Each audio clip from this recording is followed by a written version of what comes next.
Colorado head coach Deion Sanders provided a major health update on Wednesday.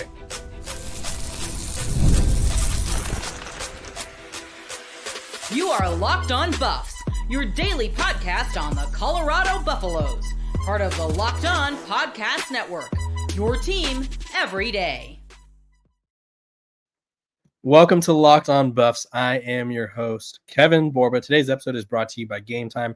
Download the Game Time app, create an account, and use code LOCKEDONCollege for $20 off your first purchase. We are also brought to you by the Locked On Podcast Network. It's your team every day for free and available wherever you get your podcast. So make sure to like, subscribe, follow, become an everydayer, give me 5 stars, and let's have some fun covering the Buffs. Like I said, I'm Kevin Borba.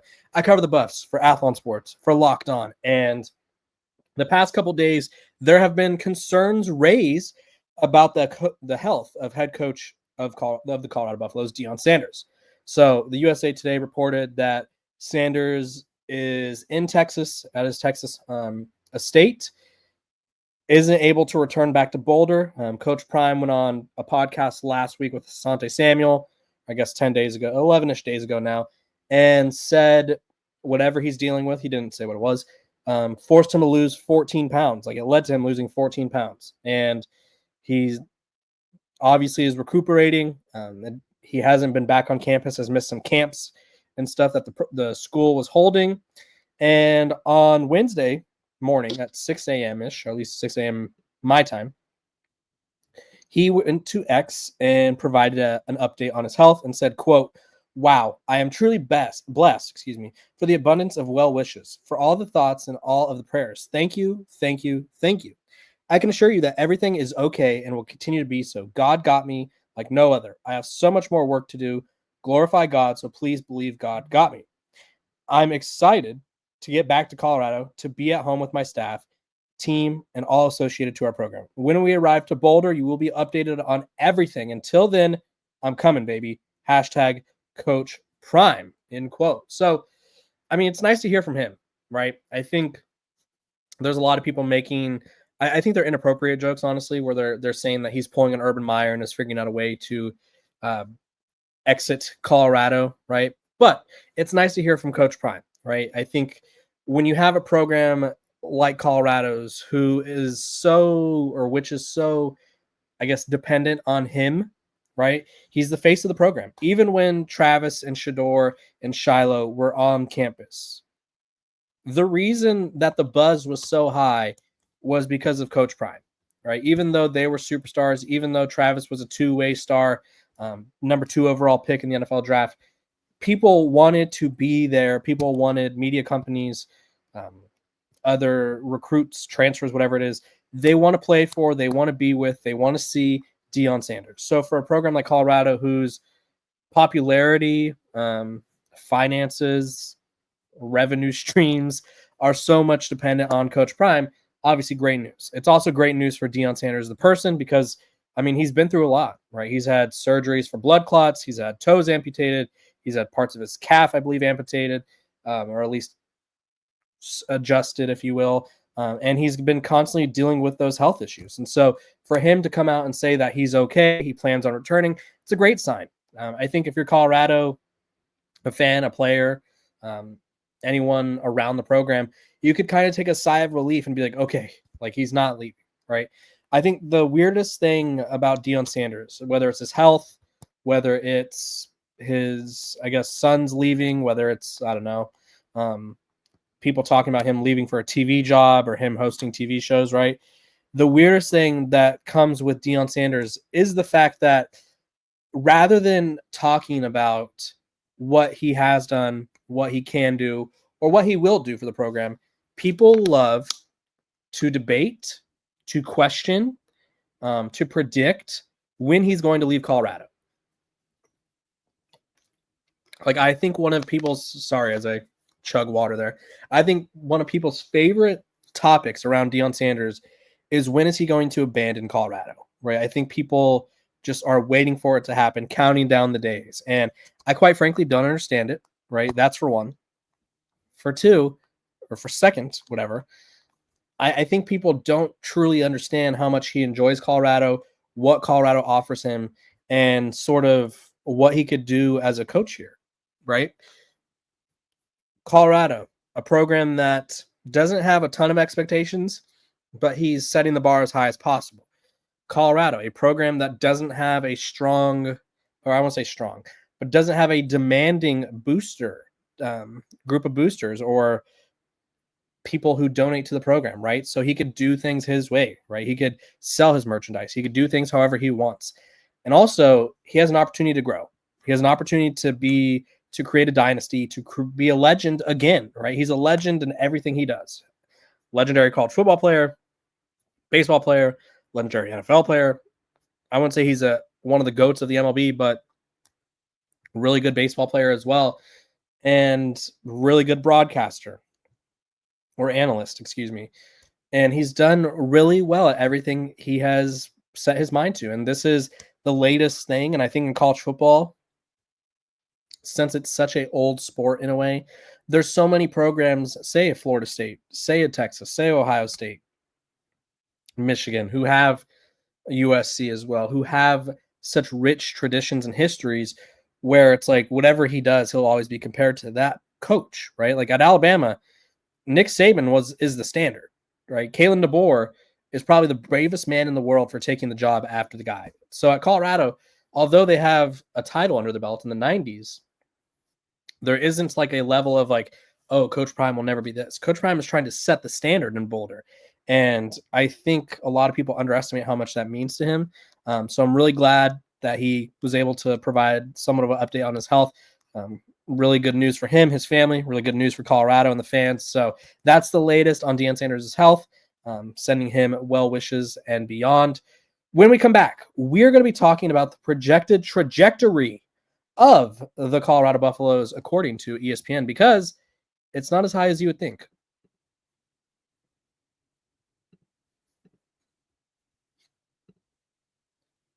There's nothing like the NBA playoffs, the intensity, the buzzer beaters, the fans losing their minds. It's the kind of atmosphere you must experience live, and this year's matchups are already delivering. If you want in, Game Time makes it fast and easy to get seats, even for the biggest playoff games. Price on the app actually drop closer to tip-off, and with killer last-minute deals, panoramic seat views, and no surprise fees, Game Time is a total game changer. I was just looking on the app, looking at tickets for the NBA Finals, right? I live pretty far away, but they have great prices still, even with the game happening. So, and my favorite part, and I think this is an underrated aspect of the app, is the seat view. So many times you go to buy a ticket and it shows you a flat map and it goes, okay, this is where you're sitting. And you don't know if it's going to be a good seat or not. You don't know if you're in a weird architectural compromised part of the stadium where there's a random pole or whatever. But on Game Time, you could see your view. You could tilt your phone and see exactly what you're seeing. So take the guesswork out of buying tickets with Game Time. Download the Game Time app, create an account, and use code LOCKEDONCollege for $20 off your first purchase. Terms apply. Again, create an account and redeem code LOCKEDONCOLLEGE for $20 off. Download the Game Time app today. Last minute tickets, lowest price, guaranteed. Welcome back to Locked on Buffs. Appreciate you guys for tuning in every single day, making me your first listen of the day. We are free and available wherever you get your podcast, so make sure to like, subscribe, follow, give me 5 stars wherever you listen to your podcast. Share this with a friend. Let's continue to grow the community. We're chasing 8,000 subs right now. We're getting close, and we're gonna have a lot of fun as we cover the Buffs throughout the season. Let's talk about ESPN's trajectory rank. So Adam Rittenberg, one of ESPN's senior writers, released a new kind of ranking, right? We have the ESPN FPI, we have the too early top 25. And this is a ranking or projection of what programs will be the best for the next 2 years. So there's a handful of factors that and this is all Power 4 teams. So there's 68 Power 4 teams plus Notre Dame. The Colorado Buffaloes came in at number 35. And here are the categories that he evaluated them based off of: returning quarterback, likelihood of a multi-year quarterback on the roster, the offensive line / defensive line outlook, roster management, star power, so your All-Americans, your award contenders, all-conference stuff, and then coaching staff, whether it's stability or just general competence, if you will.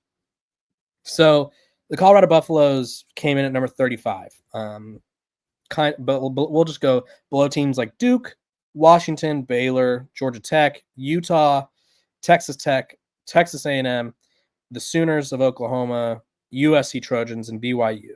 BYU is number 25. So 10 spots below BYU. And here's the breakdown of sort of what he said, and I'll sort of give my feedback after. Returning quarterback, obviously no. Shedeur Sanders is off to the NFL. Likelihood of a multi-year quarterback, they have it down as fairly likely. They have Caden Salter, who's going to start this year, and then Julian Lewis, or I presume Salter is going to start this year. And then they have Julian Lewis, who is the future of the program. Expect him to start for 2, possibly 3 years. And he looks like he has the potential to be one of the best quarterbacks in college football, so not too shabby there. Here's where I think they take a hit. Offensive/defensive line outlook. Defense line, like he said in here, bright spot, right?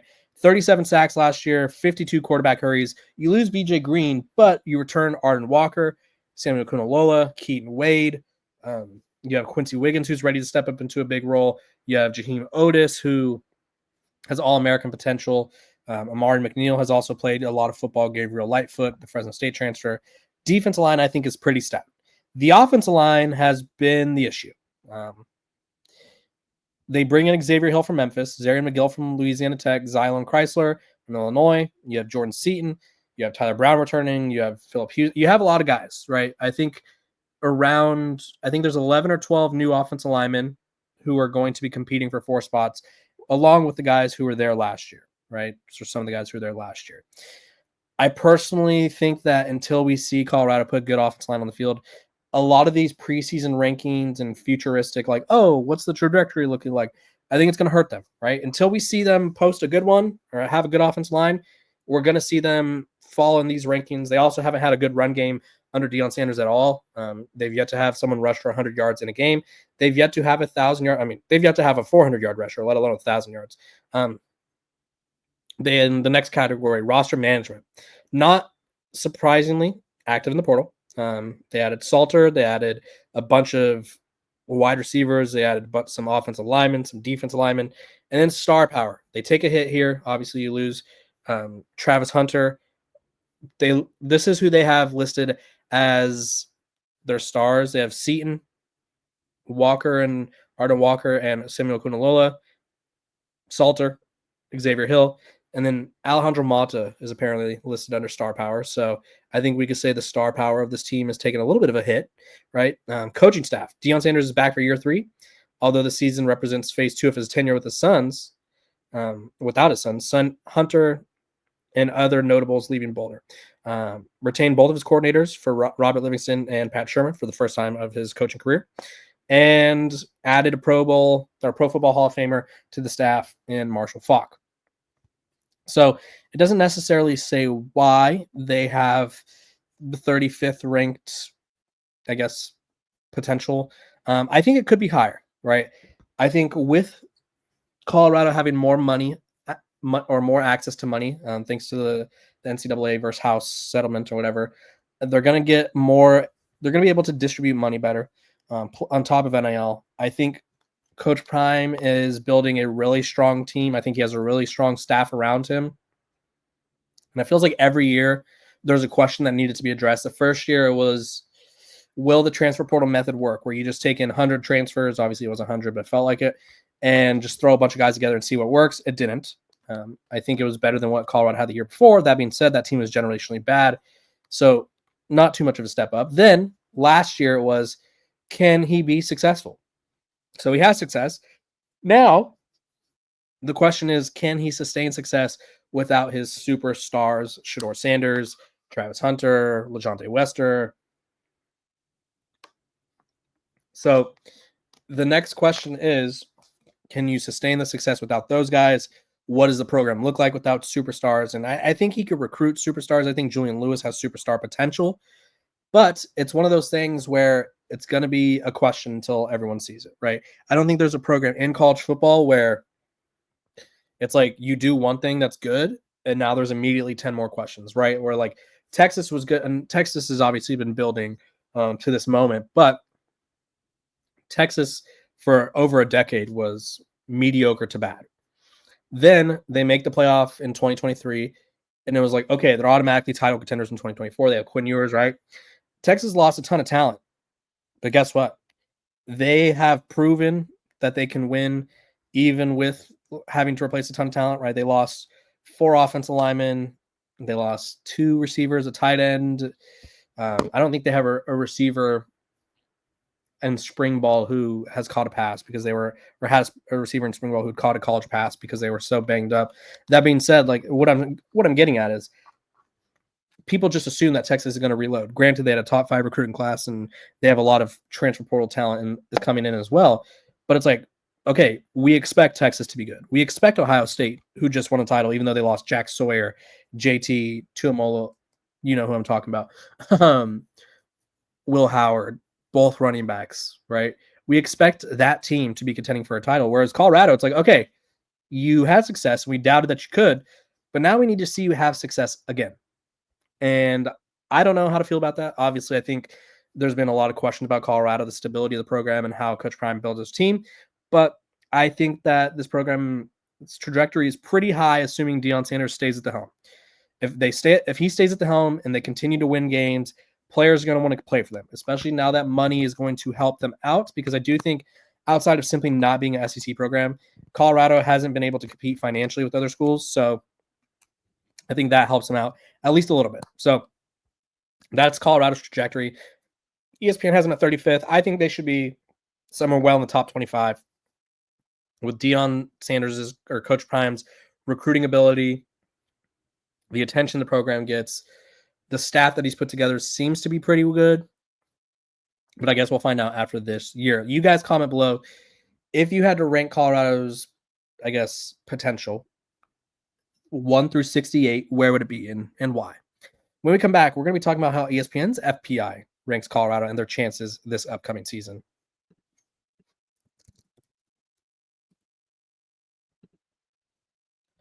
Welcome back to Locked on Buffs. Appreciate you guys for tuning in every single day, making me your first listen of the day. We are free and available wherever you get your podcasts, so make sure to like, subscribe, follow, give me 5 stars, and let's have some fun talking about the Colorado Buffaloes. Become an everydayer if you haven't been already. If you're an everydayer, you comment, you like, you subscribe, you follow. We have fun. We discuss. We disagree. We agree. We do it all. And now let's discuss, agree, disagree on ESPN's FPI rankings. So the FPI, it's a database, factors in success, roster return, talent acquisition, and all that to really determine or project how good a team could be. When it comes to Colorado, they are currently ranked as the 49th team in college football, projected win total of 6.5. So kind of, well, I mean, they're projected to essentially be fighting for a bowl game. And Big 12 they rank as the number 1, 2, 3, 4, 5, 6, 7, 8, 9, 10, 11th best team in the conference, ranking only above Cincinnati, West Virginia, Oklahoma State, Arizona, and Houston. The teams above Colorado include, everyone else. So it's Utah, Iowa State, UCF, Texas Tech, Baylor, TCU, Kansas, BYU, Arizona State, Kansas State. So here's the percentage breakdowns that the FPI provides, right? So they have your chance to win out. Colorado has a 0.1% chance. With the expanded college football playoff, making the season longer, I don't know if we'll ever see an undefeated college football team again. And if we do, it'll probably be like a generational team. So there's that. Your Colorado's projected chance to win 6 games, which is enough to make a bowl game, 69.5. So they are pretty much almost a lock to make a bowl game, if you will, nearly a 70% chance. You have to sort of assume that the expectation for Colorado is around 7-5, 6-6. So this doesn't shock me that they're projected to make a bowl game. Chance to win a conference. This is what's interesting to me. 2.4, right? Everyone else, Cincinnati has a 2.8, even though they rank lower than the Buffs, which I think is interesting, right? Cincinnati's ranked 53rd in the country, according to the FPI. I think Colorado is going to have to prove a lot of people wrong. I think that obviously this is based off data or analytics, so I'm not going to argue with the computer, but I do think that Colorado has a better chance than Utah. Colorado has a better chance than UCF. Colorado probably has a better chance than Kansas. I think Kansas is severely overrated. They have a 3.1% chance of making the playoff, which I find interesting, and then a 0.1% chance of making the national championship, and a 0.0% chance of winning it all, according to the FPI. So let's look at their resume. Although Colorado is ranked as one of the worst teams, I guess, in the conference in a way, they do have a fairly easy strength of schedule according to the FPI. Only Texas Tech, Arizona State, BYU, and Houston have easier schedules. Colorado comes in at 67th overall in the country. Efficiencies. Colorado, they don't have those yet, but I do think Colorado is probably going to be a lot more balanced this year than what they were last year. A lot of what they did last year was dependent on Shedeur, Travis, their wide receiver group as a whole, sort of making plays and just covering a lot of the flaws. And I don't know if it's going to be the same. That being said, I do think they're going to have a run game. I think they're on a better offense line. I think the defense is going to be pretty stout. So Colorado right now, sort of being slept on by the computers, but that's okay. Because at the end of the day, it only matters what happens on the field. And I think that Colorado team could win 7 to 9 games. I think that's a good range for them. And if you win 8 to 9 games in the Big 12, you're probably playing for the Big 12 title and probably playing for a college football playoff. So you guys comment below. What do you think Colorado's win total is going to be? What do you think their ceiling is? Let me know what you guys think. I will see you guys on the next episode of Locked on Buffs. I appreciate you guys for tuning in every single day, making me your first listen of the day. We're free and available wherever you get your podcast. So make sure to like, subscribe, and follow, and I will see you guys next time.